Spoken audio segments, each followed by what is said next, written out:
बेचा, जिस इस्लाम को तूने जुए के अड्डे में बेचा, जिस इस्लाम को तुमने हैसियत नहीं समझा, जिस इस्लाम को तुमने दौलत को तौला, जिस इस्लाम के अखलाक के मुताबिक आप नहीं चले, जिस इस्लाम के कैरेक्टर को आपने नहीं समझा, जिस ईमान की दौलत को आपने नहीं समझा। मगर जरा देख मुस्तफा क्या कहते हैं। साहबा कहते हैं, या रसूल अल्लाह, मैंने 300 से ज्यादा बच्चियों को जिंदा दफन होने से बचाया है, क्या मुझे इसका बदला नहीं मिलेगा? क्या मुझे इसका सिला नहीं मिलेगा? मुस्तफा कहते हैं, बदला चाहते हो? साहबा ने कहा, हाँ या रसूल अल्लाह। नबी कहते हैं, सुन, तुम गुमराही के अंधेरे रास्ते में थे, तुझे कलमा पढ़ाकर मुसलमान बना दिया, ईमान की दौलत तुझे मिल गई, इससे ज्यादा और क्या चाहिए? अब आप हजरात अगर आप ये सोच रहे होंगे कि देखिए हमसे गुजरने के बाद ही आप अजमत भागलपुरी को सुन सकते हैं, हाँ ये बात फाइनल है। अब मैं हूँ तो मेरी मर्जी, जनाब महताब साहब की इतनी हिम्मत नहीं है कि मैं 1.5 घंटे तकरीर करूँ तो ये मुझे उठा के बैठा। नजराना पहले हम लोग 2 महीना पहले ले चुके हैं, क्या हाँ आधा नजराना 2 महीने पहले हो चुका है। तो अगर इनको सुनना है ना अजमत भागलपुरी को, तो ईमानदारी के साथ 20 से 25 मिनट में तकरीर नहीं करूँगा, 20 से 25 मिनट सिर्फ मैं आपको डेमो दिखाऊंगा। हाँ, आपको मैं सिर्फ डेमो दिखाऊंगा। ज़रूरत इस बात की है, जो आपको चाहिए, जो हालात को चाहिए, जो मुआशरे को चाहिए, मैं वो देने की कोशिश करूँगा। इंशाअल्लाह मैं बहुत जल्द अपनी गुफ्तगू को ख़त्म करूँगा। मेंबर नूर पर मोहतरम उलमाए किराम तशरीफ़ फरमाए, शायर हिंदुस्तान जनाब मुझसे कबल आपने समझन फतेहपुरी साहब क़िबला का खूबसूरत कलाम समाअत किया, साजिद इकबाल साहब क़िबला का खूबसूरत कलाम समाअत किया, और आपने हज़रत फ़िरोज़ुद्दौला साहब क़िबला का कलाम समाअत किया, हज़रत दानिश इकबाल साहब और दीगर नाम हैं, मगर एक मुनफरिद हिंदुस्तान का सबसे अच्छा शायर, अच्छे इखलाक का मालिक, अच्छे किरदार का मालिक अल्लाह रब्बुल इज़्ज़त अज़मत भागलपुरी साहब क़िबला को मज़ीद उरूज अता फरमाए। बड़े अच्छे शायर हैं, जितने बेहतरीन वो पढ़ते हैं अल्हम्दुलिल्लाह उतने वैसे अच्छे अखलाक के मालिक हैं। अब एक ऐलान में ये कर दूं चलते चलाते, अब जिनको उठना था उठ गए। अब 1 मिनट के अंदर अंदर मैं टाइम देता हूं कि जिनको जाना है वो जल्दी से उठ करके चले जाए। वहाँ अगल बगल अगर कोई खड़े हों तो वो भी किनारे हट जाए। अगर आप ये सोचते होंगे कि 25 ग्राम का आदमी मेरा क्या बिगाड़ लेगा, तो एक बात याद रखिए, मैं आपके मिजाज से तकरीर नहीं करूँगा, आपके मिजाज के हिसाब से मैं बात नहीं करूंगा। मैं वो पीर साहब या वो मौलवी नहीं हूँ कि जगह के लिए आप मुझसे कोई भी मसला पूछे तो आपके हिसाब से मैं मसला बता दूं। जगह जाए रहे, भाड़ में जाए, रिस्क का मालिक मैं किसी को नहीं समझता हूँ, न सदर को समझता हूँ, न सेक्रेटरी को समझता हूँ, न खजांची को समझता हूँ, किसी को नहीं। रिस्क का मालिक मैं खुदा को समझता हूँ। एक बात याद रखिएगा, रिज़्क़ का मालिक मेरा खुदा है, कोई और नहीं है। इसलिए जिनको उठना है उठ जाइए। आप मेरे मेयार पे उतरेंगे तब मैं गुफ्तगू करूंगा। आप ये सोचेंगे कि मैं आपके हिसाब से चलूंगा, आपको मेरे हिसाब से चलना पड़ेगा। ये दरसगाह है, ये सुनने की चीज है। अल्हम्दुलिल्लाह अज़मत भाई आ गए हैं, ईमानदारी से बैठे आप और सुने, और उनका कलाम भी आपको सुनना है। सबसे पहले मैं आपको ऐलान कर दूं, इसलिए मैंने कहा कि मैं सिर्फ 20 से 25 मिनट आपको डेमो दिखाऊंगा और मैं अपनी तकरीर खत्म करूंगा। अल्लाह रब्बुल इज़्ज़त हम सबको सलामत रखे, हमारे इस्लामी भाइयों को सलामत रखे, हमारे बच्चों को सलामत रखे। आला हज़रत अज़ीमुल बरकत मुजद्दिद दीन व मिल्लत शाह इमाम अहमद रज़ा खां फाज़िल बरेलवी लिखते हैं, या रसूल अल्लाह बखुदा खुदा का यही है दर्द, नहीं और कोई मफर मकर। बखुदा खुदा का यही है दर्द, नहीं और कोई मफर मकर। जो बखुदा खुदा का यही है दर्द, नहीं और कोई मफर मकर। जो वहाँ से हो यहीं आके हो, जो यहाँ नहीं सो वहाँ नहीं, जो यहाँ नहीं सो वहाँ नहीं। ख्वाजा गरीब नवाज कॉन्फ्रेंस में आने वाले सुन्नी सही अकीदा मुसलमानों, खुद को पहचानो कि तुम हो कौन, खुद को ये जानो कि आपकी हैसियत क्या है, खुद को ये समझो कि आपकी औकात क्या है। आपको मैं सबसे पहले मैं ये ऐलान कर देना चाहता हूँ कि अल्हम्दुलिल्लाह 21 तारीख को, चूँकि दौरान तकरीर के आखिर में हो सकता है मैं ऐलान करना भूल जाऊँ, 21 तारीख को आप सभी हजरात को मैं दावत देता हूँ, रामगढ़ की ज़मीन पे आए। खिदमत इंसानियत फेडरेशन की तरफ से आपने नाम सुना होगा, सोशल मीडिया के हवाले से आपने देखा होगा कि हमेशा सरजमीन रामगढ़ और जिला और दूसरे अजला में जिन्होंने बढ़ चढ़ कर किसी हर मामले में, चाहे वो नामुसे रिसालत का मामला हो, चाहे वो लोगों की खिदमत का मामला हो, चाहे वो किसी परेशानी के तहत किसी के साथ कोई मुसीबतें आई हो, खिदमत इंसानियत फेडरेशन ने हमेशा बढ़ चढ़ करके काम किया है। इस बार भी 21 दिसंबर को एक अच्छा प्रोग्राम, इनामी मुसाबका आपके बच्चों के लिए गालिबन, जिसमें 1000 से ज़ायद बच्चे, 3 जिले के बच्चे इनामी मुसाबका में शामिल हो रहे हैं जो आपके बोकारो के भी बच्चे हैं, हजारीबाग के और रामगढ़ के, जिसमें बच्चों के साथ जो है ऑफलाइन या ऑनलाइन एग्जाम लिया जाएगा, जिस तरह से एक बोर्ड एग्जाम लेता है, ताकि आपके बच्चों की तालीमी हैसियत क्या है, आपके बच्चों को तालीमी मेयार क्या है, एजुकेशन सिस्टम हमारा क्या है, ये हमें जानना होगा। 21 दिसंबर को आप रामगढ़ में जरूर तशरीफ लाएं इंशाअल्लाह अज़ीज़, ताकि आपको भी समझ में आए आपका बच्चा कितना पानी में है, आपने जो पैसा खर्चा किया वो कहाँ जा रहा है। आप आए, हम मुल्क हिंदुस्तान में रहते हैं, अल्लाह रब्बुल इज्जत सब पर अपना साए करम अता फरमाए, बुजुर्गों का साए करम अता फरमाए। सबसे अव्वलन जरूरी है ये मेरे प्यारे, याद रखना दुनिया की हर चीज एक तरफ, मुसलमान सबसे पहले ये सोचे कि हमें अपने ईमान की हिफाजत कैसे करनी है। मुसलमान अपने ईमान की हिफाजत पे गौर करें। सबसे पहले हमारे लिए सबसे अव्वलन, सबसे बेहतर, सबसे ज्यादा जरूरी चीज ये है कि हम अपने ईमान की हिफाजत करें। इसलिए कि आप लाख कर लें, कुछ भी कर लें, दौलतमंद हो जाए, अमीर हो जाए, कबीर हो जाए, सब कुछ हो जाए, अगर ईमान की दौलत आपके सीने में नहीं है तो फिर आप कुछ भी नहीं है। ईमान की दौलत आपके बच्चों के सीने में नहीं है तो फिर आप कुछ भी नहीं है। आपकी दौलत अपनी जगह है, आपकी बिल्डिंग अपनी जगह है, आपकी गाड़ी अपनी जगह है, मगर सबसे अहम और सबसे ज्यादा जरूरी चीज है जो हमारे और आपके लिए, वो ईमान की दौलत है। मैं आपको बता दूं, मुस्तफा की जात है, सहाबी रसूल बैठे हैं। एक सहाबी आए नबी की बारगाह में, तमाम सहाबा बैठे हैं, आका अलैहिस्सलाम बैठे हैं। सहाबी रसूल अर्ज करते हैं, या रसूलुल्लाह सल्लल्लाहु अलैहि वसल्लम, एक वो दौर था जब मैं मक्के में था तो मैंने 300 से ज्यादा जिंदा बच्चियों को दफन होने से बचाया है। बात समझ में आ रही है ना?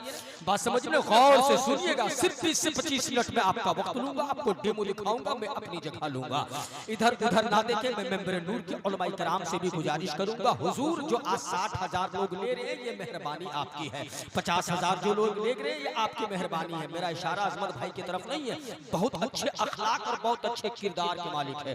एक गरीब भी अगर घर में अपनी महफिल मिलाद सजाता है, आप अजमत बार भागलपुरी को कॉल करो, इंशाल्लाह ये जरूर तशरीफ लाते हैं। मैंने इस चीज को मुलाजा किया है, मगर मैं हजरत से गुजारिश करूंगा, हुजूर फोन मत बंद किया कीजिए, कहीं ऐसा ना हो किसी का हार्ट अटैक हो जाए ना तो वो कहीं आप पर फायर ना कर दे, है ना, तो फिर परेशानी मेरे लिए हो जाएगी, मुसीबत मेरे लिए हो जाएगी।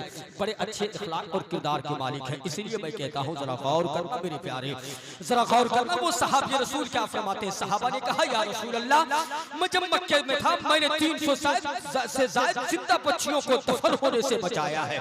सबने कहा सुभान अल्लाह, सबने कहा माशाअल्लाह।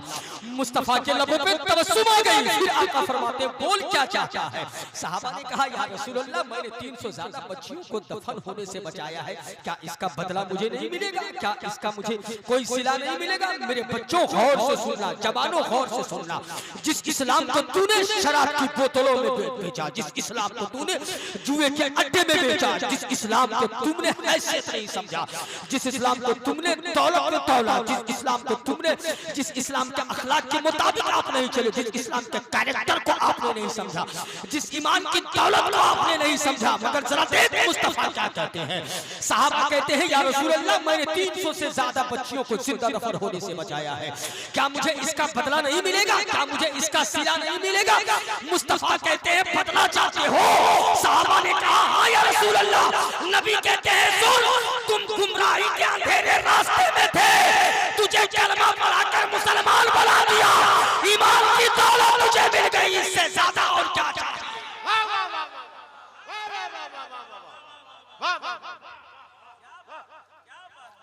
बात समझ में आ रही है ना? मुस्तफा कहते हैं कि तू गुमराह था, नबी कहते हैं कि तू अंधेरी राहों में था, मैंने तुझे कलमा पढ़ाकर मुसलमान बना दिया, ईमान की दौलत तेरे सीने में आ गई, इससे ज्यादा और तुझे क्या चाहिए? मगर हमने किसको अहमियत दी? जरा गौर करना। आज कभी ईसाई के नाम पर, कभी और नाम पर, कभी किसी और के नाम पर आपको डराया जाता है, सिर्फ इसलिए कि लोगों को आपकी हैसियत का पता चल चुका है, लोगों को आपकी औकात का पता चल चुका है, लोग ये जान चुके हैं कि आप क्या है, लोग ये जानते हैं कि कौम सिर्फ दरी बिछाने वाली है, ये कौम दूसरे का झोला उठाने वाली है, ये कौम दूसरे के आगे गिड़गिड़ाने वाली है, ये कौम सिर्फ दूसरे के आगे झुकने वाले लोग हैं, ये कौम दलाली लोग हैं, ये कौम एजेंटी के काम कर सकती है, ये कौम दलाली का काम कर सकती है। लोगों ने आपकी हैसियत को पहचाना, वरना याद रखो, आपने ख्वाजा गरीब नवाज कॉन्फ्रेंस में आप बैठे हैं ना, आपने वो तारीख भी सुनी होगी कि गरीब नवाज का जब बैठाया होगा कोई पागल नहीं उठा सकता, तो आज भी हिंदुस्तान की जमीन से उनके बसाए हुए गुलामों को कोई नहीं उठा सकता है, ना कोई भगा सकता है। मगर शर्त है मुसलमान आज ख्वाजा गरीब नवाज का ऊंट तो बन जाए, शर्त है मुसलमान गरीब नवाज का ऊंट तो बन जाए। गरीब नवाज के ऊंट को क्यों नहीं उठा सका? इसलिए कि गरीब नवाज का ऊंट सरकार गरीब नवाज का वफादार था, सरकार गरीब नवाज के मुताबिक वो चलता था। आज का मुसलमान क्या सरकार गरीब नवाज के मुताबिक उसका किरदार है? क्या गरीब नवाज के मुताबिक वो चलता है? क्या गरीब नवाज के मुताबिक वो घरों में जिंदगी गुजारता है? क्या गरीब नवाज के मुताबिक वो मार्केट में निगाहें झुका करके चलता है? जवाब मिलेगा नहीं। तो फिर जरा ये बता, तुम जब गरीब नवाज के किरदार के मुताबिक चल नहीं सकते तो तुझे उठाना भी आसान है, तुझे भगाना भी आसान है। इसलिए अगर कामयाबी चाहते हो तो गरीब नवाज के मिशन पे आ जाओ, गरीब नवाज के मिशन पे चलो, तब तेरी जिंदगी कामयाब होगी, तब तू बुलंद होगा। वरना आज हमारी हालत क्या है आपको अच्छे से मालूम है, आपके बच्चों की हालत क्या है आपको अच्छे से मालूम है। आपका बेटा 18 साल का, 17 साल का, 20 साल का, 19 साल का, जिसकी हल्की से मूछें भी नहीं आई है, वो कामयाबी किस में तलाश करता है? आपका बेटा समझता है कि शराब पीने में कामयाबी है, आपका बेटा समझता है कि रात भर नहीं आती है तो उसे सुकून चाहिए। सुकून किसमें है? किसी जीएफ के साथ रात भर बात करो, आपका बेटा इसमें सुकून तलाश करता है। गार्डियन को मालूम नहीं है, जलसे रोज हो रहे हैं, हर दिन तकरीरें हो रही है, लेकिन बेटियां इर्तिदाद का शिकार हो रही है, इस्लाम छोड़ छोड़ करके भाग रही है। इसका जिम्मेदार कौन है?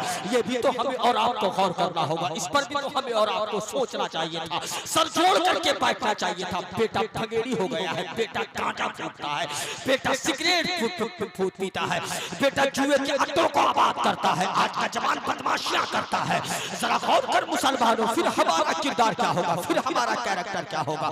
फिर तुम चिल्लाओगे हम मुसलमानों को जुल्म हो रहा है, हम मुसलमानों को सताया जा रहा है। पता नहीं किस मुसलमान को सताया जा रहा है। काश तुम समझ लिए होते तो आज तेरे नाम से कोई सियासत की रोटियां नहीं सेकता। कभी बंगाल पे सियासत की रोटी सेकी जाती है, कभी हिंदुस्तान, कभी इसी झारखंड के जमीन पे आपके नाम पर आपको डराया जाता है, कभी यूपी के जमीन पर आपका नाम लेकर के सियासत की रोटी सेकी जाती है। पिछले दिनों आपने सुना था किसी एक पागल ने हुमायूं नाम का चला है बाबरी मस्जिद बनाने, फिर कहां पर? उसी बंगाल की जमीन पर। आज उसके दिल में दर्द हुआ है जब 2019 में सुप्रीम कोर्ट ने जब फैसला दिया था कि अब यहाँ पर से इस मस्जिद को हटा दिया जाए, उस वक्त उसके सीने में दर्द क्यों नहीं हुआ था? उस वक्त तकलीफ क्यों नहीं हुई थी? कौन है ये बाबर? क्या ये बाबर अल्लाह का वली है जिसके नाम से हम मस्जिद बनाए? क्या ये बाबर गरीब नवाज का औलाद है? क्या उसके नाम से वो मस्जिद बनाए? ये बाबर कौन है? ना ना का वली है, ना एक अल्लाह, ना वो नमाज पढ़ता था, ना इस्लाम के मुताबिक जिंदगी गुजारता था। सिर्फ एक वो बादशाह था, बादशाह जो अपनी सल्तनत को बनाने के लिए, अपनी सल्तनत को फैलाने के लिए लाखों लाख लोगों को सिर्फ जंगे किया है। जब उसने इस्लाम के लिए कोई काम ही नहीं किया तो उसके नाम से हम मस्जिद बनाकर झगड़ा के साथ क्यों बनाए और झगड़ा हम क्या करें? बात समझ में आ रही है? इसलिए इस चीज को समझो। इसलिए मैंने कहा कि हमें जरूरत है तालीम की, हमें जरूरत है एजुकेशन की। तो मैं वहां था, जरा गौर करना मुसलमानों, आपका बच्चा सुकून किस में तलाश करता है? शराब की बोतलों में। आपका बेटा सुकून तलाश करता है टहलने में, आपका बेटा सुकून तलाश करता है सोशल मीडिया में, आपका बेटा सुकून तलाश करता है किसी से बात करने में, आपका बेटा सुकून तलाश करता है गांजा पीने में, आपका बेटा सुकून तलाश करता है जर्सी बनने में, आपका बेटा सुकून तलाशता है अय्याशी करने में, आपका बेटा बदमाशी करने में सुकून तलाश करता है। मगर आओ 1889 में he was born, 1889 in the London, जिसे पूरी दुनिया चार्ली चैपलिन के नाम से जानती और पहचानती है। 19वीं सदी में ये चार्ली चैपलिन लंदन में पैदा होता है। साइलेंट मूवी का उसे किंग कहा गया, साइलेंट मूवी का बादशाह कहा गया। मगर वो चार्ली चैपलिन कहता है कि मुझे जब मेरे पास करोड़ों की दौलत है, करोड़ों की गाड़ियां हैं, 5 मंजिला बिल्डिंग है, हजारों हजार करोड़ों का मैं मालिक बन चुका हूं, मगर फिर भी मुझे सुकून नहीं है, मैं परेशान हूं। वो कहता है कि मैं सुकून तलाश करते करते जब कहीं ना मिला सुकून तो मैं किसी एक यूरोपियन डॉक्टर के पास गया। वो चार्ली चैपलिन कहता है कि मैं जब डॉक्टर के पास बैठा, बैठने के बाद उससे कहा, डॉक्टर ने पूछा क्यों आए हो? कहा कि मुझे सुकून चाहिए, मेरे दिल को आराम चाहिए, मुझे सुकून नहीं है। कहा तुझे कौन सी बीमारी लग गई? चार्ली चैपलिन कहता है पता नहीं, सुकून को तलाश करने के लिए मैंने लाखों रुपये का मैं शराब पी गया, मगर सुकून ना मिला। 5 स्टार होटल में गया मगर सुकून ना मिला। 7 स्टार होटल में गया मगर सुकून ना मिला। करोड़ों की गाड़ी है मगर सुकून नहीं है। वो कहता है करोड़ों की बिल्डिंग है, मैं अरबपति हूँ मगर फिर भी मेरे सीने में सुकून नहीं है। ये सुकून मुझे कहाँ मिलेगा? मैं शराब पी लिया, जुआ खेला, मैं 1000 तरह की बुराइयों में मुलविस रहा ताकि सुकून मिले, मगर वो कहता है फिर भी सुकून न मिला। वो कहता I want to lonely weeping during the bell because I need peace, I need peace, I need peace। वो कहता है कि जब बारिश होती है तो मैं आहो पुकार करके चिल्ला चिल्ला करके रोता हूँ ताकि सुकून मिल जाए रोने की वजह से, मगर फिर भी सुकून ना मिला। वो कहता है रोने से सुकून ना मिला, बारिश के बूंदों में चला सुकून ना मिला, शराब पी लिया सुकून ना मिला, मैं 5 स्टार होटल गया सुकून ना मिला, 7 स्टार के होटलों में रातें रंगीन किया मगर सुकून ना मिला। डॉक्टर ने कहा सुकून चाहिए तो जाके चार्ली चैपलिन का शो देखो, वो एक अच्छा कॉमेडियन है, अच्छा प्रोसीजर है, अच्छा डॉक्टर है। वो कहता है कहने वाले मैं खुद चार्ली चैपलिन हूँ जो तुम्हारे सामने आया हूँ। डॉक्टर अपनी कुर्सी छोड़ करके खड़ा हो जाता है और कहता है क्या तू चार्ली चैपलिन है जो सुकून की तलाश में भटक रहा है? और कहता है मुझे सुकून ना मिला। कहा हाँ मुसलमानों क्या तुमने गौर किया आपका बेटा शराब की बोतल में सुकून तलाश करता है, जब फिर भी उसे सुकून नहीं है। बदमाशियों में सकाल सुकून तलाश करता है फिर भी उसे सुकून नहीं है। सुकून कहाँ मिलेगी? अगर तुझे सुकून चाहिए तो मुस्तफा कहते हैं ए मेरे उम्मतियों अगर सुकून चाहते हो तो खुदा की बारगाह में आ जाओ, गुनाह करना छोड़ दो, सत्य में सर को झुका लो, एक हो जाओ, नेक हो जाओ, मुस्तफा से बेहिसाब मोहब्बत कर लो, तुझे सुकून मिल जाएगा। नारे तकबीर, नारे रिसालत, ख्वाजा गरीब नवाज कॉन्फ्रेंस। बात समझ में आ रही है ना? मैं बिल्कुल मैं टाइम नहीं लूंगा क्योंकि मुझे मालूम है कि मेहमान का इस्तकबाल कैसे करना चाहिए। वैसे ऐसे मेहमान का इस्तकबाल जो मेहमान शायर मुहज्जब हो, जो मेहमान शायर मुअद्दब हो, जो मेहमान शायर बेहतर हो, जो मेहमान शायर आयत नबी को पढ़ना जानता हो। वरना आज के तारीख में आधे से ज्यादा स्टेज पर स्टेज नहीं मेंबर पर जाहिलों का कब्जा हो चुका है, ये भी बात हकीकत है। मगर हमारे मेहमान शायर बड़े अच्छे अखलाक के धनी, अखलाक के बेहतर अखलाक के मालिक जनाब असमत भागलपुरी साहब बैठे हैं। बिल्कुल मैं उनका वक्त नहीं लूंगा, ईमानदारी के साथ पूरा मजमा मोहब्बत के साथ बोले या रसूल अल्लाह, और मोहब्बत के साथ बोले या रसूल अल्लाह, और जोर से बोले या रसूल अल्लाह। इसलिए अपने आप को समझो, तालीम के तरफ आओ। कामयाबी चाहते हो तो नबी कहते हैं education is the power, education is the life, education is the essential for our life, education is the essential for every male and female, हर मर्द औरत के लिए इल्म जरूरी है। नमाज पढ़ना चाहते हो तो तुझे तालीम की जरूरत है, सड़क में चलना चाहते हो तो तुझे तालीम की जरूरत है। दुनियावी तालीम भी हासिल करो, दीनी तालीम भी हासिल करो। ना तेरा मकाम सियासत में आगे है, ना तू तालीमी मैदान में आगे है, ना आपका बेटा हाफिज है, ना आपका बेटा दीन जानता है, ना आपका बेटा दुनिया जानता है। आपके पास है क्या? अगर मैं आपसे पूछूं क्या आपके इंतकाल करने के बाद आपका बेटा इस लायक है क्या आपका बेटा आपकी जनाजा पढ़ा सके? जवाब मिलेगा नहीं। क्या आपके इंतकाल के बाद आपका बेटा इस लायक है कि कब्रिस्तान में जाकर आपके लिए दुआ कर सकेगा? जवाब मिलेगा नहीं, वो तो इमाम साहब जाएंगे। फिर आपने क्या किया? जरा गौर करें, आपका बेटा इस लायक नहीं कि आपके इंतकाल के बाद नमाज जनाजा पढ़ा सके, कुरान की तिलावत कर सके। अगर बात दुनिया की आती है तो अगर बेटा दीन नहीं सीखा तो कम से कम दुनियावी लिहाज से आपके बेटे को डॉक्टर होना चाहिए था, आपके बेटे को इंजीनियर होना चाहिए था, आपके बेटे को IAS होना चाहिए था, आपके बेटे को IPS होना चाहिए था। या अगर आपने बेटा को भी उस लायक नहीं बनाया तो कम से कम मुसलमान का MLA होना चाहिए था, मुसलमान का विधायक होना चाहिए था। आपको नहीं मालूम है कि MLA का क्या पावर होता है? एक बच्चा जब ग्रेजुएशन करने के बाद मुसलसल 5-6 साल किताबों की तैयारियां करता है, UPSC जैसे एग्जाम को क्वालिफाई करता है, फिर एक बच्चा IAS की कुर्सी पर बैठता है, फिर ग्रेजुएशन तक 12 से 15 साल पढ़ने में लगाया, 5 साल तक एग्जामिनेशन के लिए तैयारी किया, तब फिर UPSC क्लियर किया, तब एक बच्चा IAS बना। IAS बनने के बाद जब वो 15 साल तक बड़ी शिद्दत और बड़ी मेहनत के साथ जब वो नौकरी करता है, तब 15 साल के बाद उस IAS को ज्वाइंट सीक्रेट